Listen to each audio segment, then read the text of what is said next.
Lecture du livre du prophète Isaïe. Le Seigneur m'a dit : Tu es mon serviteur, Israël, en toi je manifesterai ma splendeur. Maintenant le Seigneur parle, lui qui m'a façonné dès le sein de ma mère, pour que je sois son serviteur, que je lui ramène Jacob, que je lui rassemble Israël. Oui, j'ai de la valeur aux yeux du Seigneur, c'est mon Dieu qui est ma force.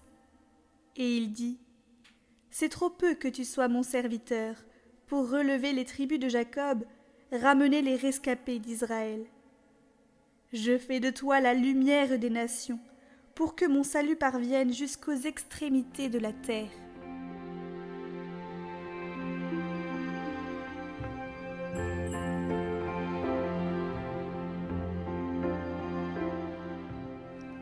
Lecture de la première lettre de saint Paul apôtre aux Corinthiens.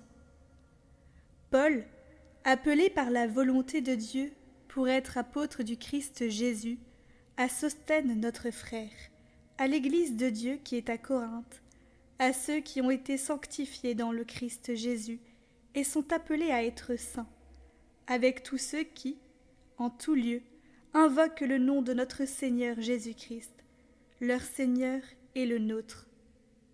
À vous, la grâce et la paix, de la part de Dieu notre Père et du Seigneur Jésus-Christ.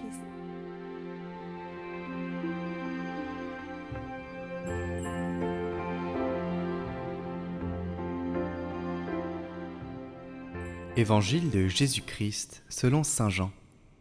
En ce temps-là, voyant Jésus venir vers lui, Jean le Baptiste déclara : Voici l'agneau de Dieu, qui enlève le péché du monde. C'est de lui que j'ai dit : L'homme qui vient derrière moi est passé devant moi, car avant moi il était.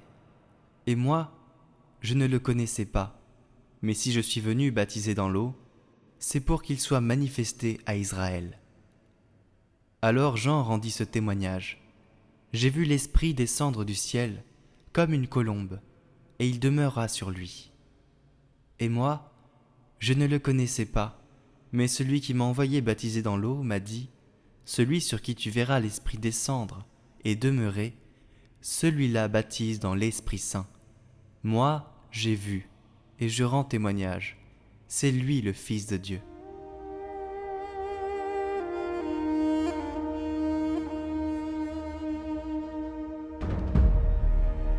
Le dimanche passé, nous avions fêté le baptême de Jésus au Jourdain par Jean. Sa mission était de révéler à Israël que Jésus était le Messie promis. Oui, Dieu tient toujours promesse. La mission de Jean le Baptiste est terminée. Désormais, c'est l'agneau de Dieu qu'il faut écouter. C'est lui qui enlève le péché du monde. Or, dans l'évangile de saint Jean, le péché du monde est le fait de ne pas croire en Jésus et de ne pas le reconnaître comme envoyé de Dieu. Le péché du monde, c'est donc la non-connaissance de Dieu. En venant dans le monde, Jésus nous introduit dans cette connaissance de Dieu que lui seul possède. Car nul ne connaît le Père sinon le Fils, et nul ne connaît le Fils sinon le Père et celui à qui le Fils veut bien le révéler. Jean-Baptiste vient de baptiser le Sauveur, et le Père vient de confirmer que c'est son Fils bien-aimé. Pendant le temps de l'Avent, nous chantions « Toi qui viens pour tout sauver, l'univers périt sans toi ». Eh bien, il est au milieu de nous. Et comme Jean-Baptiste, tous ceux qui accueilleront le Fils verront les merveilles de Dieu tout au long de leur vie. Que Dieu nous donne d'être toujours humblement à l'écoute de ses volontés.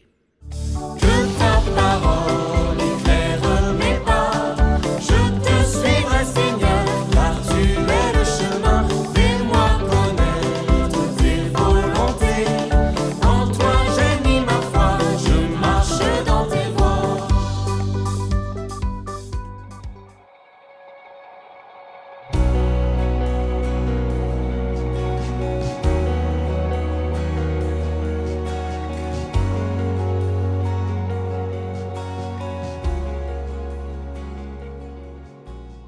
Notre Père, qui es aux cieux, que ton nom soit sanctifié, que ton règne vienne, que ta volonté soit faite sur la terre comme au ciel.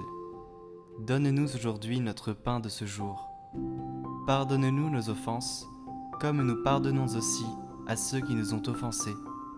Et ne nous laisse pas entrer en tentation, mais délivre-nous du mal. Amen. Bon Saint Joseph, tu as veillé avec beaucoup d'amour sur Jésus et Marie. Avec eux, tu as souffert de ne pas être accueilli ni logé à un moment où vous aviez besoin d'aide. Tu as toujours eu confiance en la providence du Père du ciel qui t'a confié la Sainte Famille.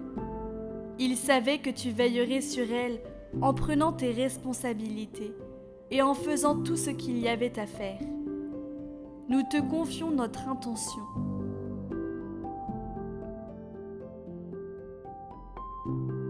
Et les intentions de tous ceux qui prient avec cette neuvaine. Et nous te demandons d'intercéder pour nous auprès de Dieu. Nous rendons grâce à Dieu pour tout l'amour et la joie que nous vivons et partageons en famille et avec nos amis. Protège-nous, fais grandir en nous la foi. Garde-nous toujours aimants, accueillants et priants.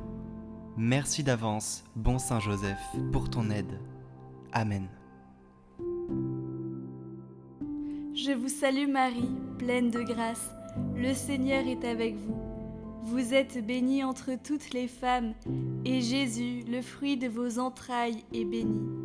Sainte Marie, Mère de Dieu, priez pour nous, pauvres pécheurs, maintenant et à l'heure de notre mort. Amen. Je vous salue Joseph, vous que la grâce divine a comblé. Le Sauveur a reposé entre vos bras et grandi sous vos yeux. Vous êtes béni entre tous les hommes, et Jésus, l'enfant divin de votre virginale épouse, est béni.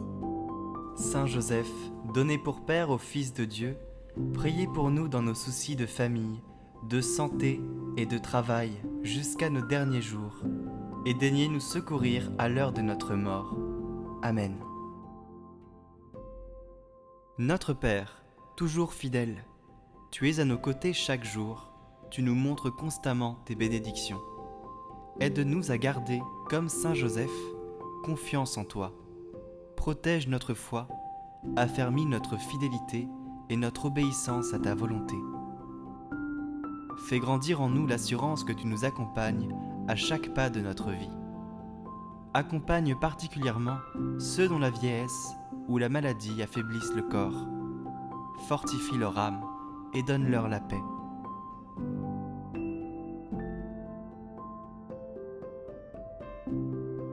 Notre Père, nous te confions particulièrement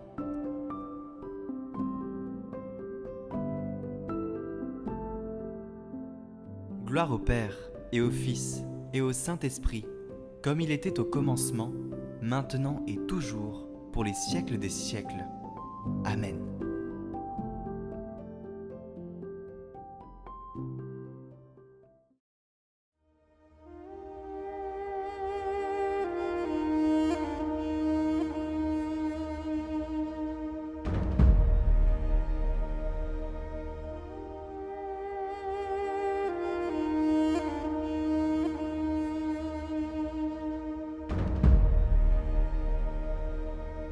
la rencontre avec Jacques et Jean.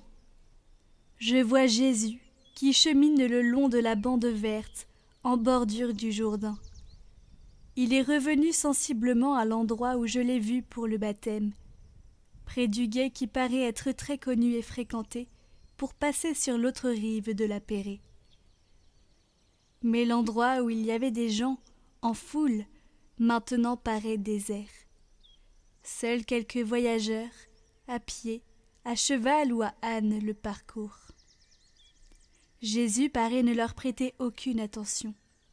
Il avance sur sa route, en remontant vers le nord, comme absorbé dans ses pensées.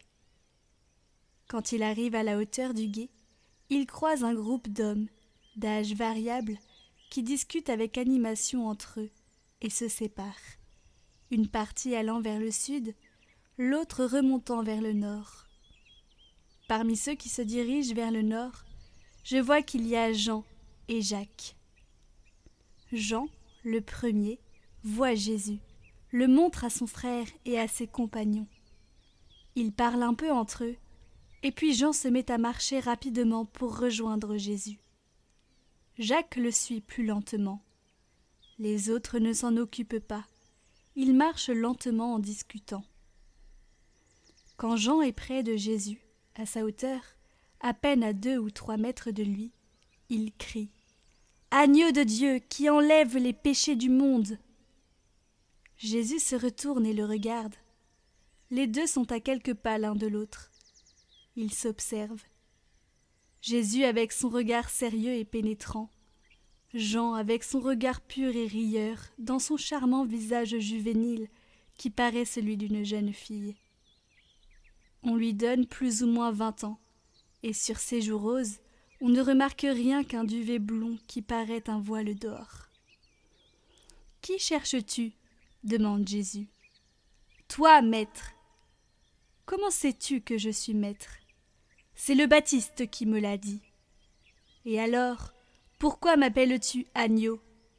Parce que je t'ai entendu nommer ainsi, un jour que tu passais, il y a plus d'1 mois. Que veux-tu de moi ? Que tu nous dises les paroles de vie éternelle et que tu nous consoles.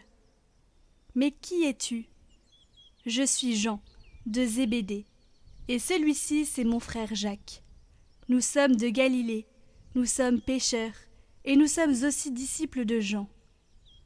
Lui nous disait des paroles de vie et nous l'écoutions, car nous voulons suivre Dieu, et par la pénitence mériter son pardon en préparant les chemins du cœur à la venue du Messie. C'est toi, Jean l'a dit, car il a vu le signe de la colombe se poser sur toi et nous a dit « Voici l'agneau de Dieu ».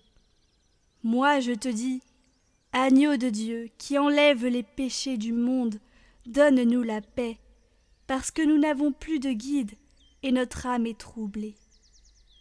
Où est Jean ? Hérode l'a fait arrêter.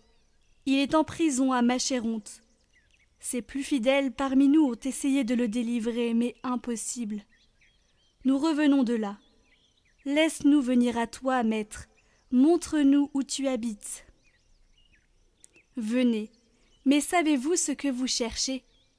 Qui me suit devra tout abandonner. Maison, parents, façon de penser et même la vie. Je vous ferai mes disciples et mes amis si vous le voulez. Mais moi, je n'ai ni richesse ni protection.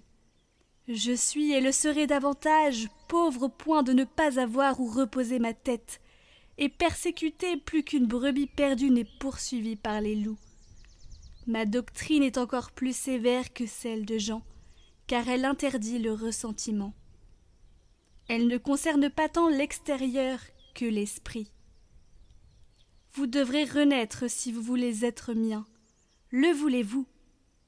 Oui, maître, toi seul as les paroles qui nous donnent la lumière. Elles descendent, et où étaient les ténèbres de la désolation, par absence de guide, elles apportent la clarté du soleil. Venez donc et marchons. Le long du chemin, je vous instruirai.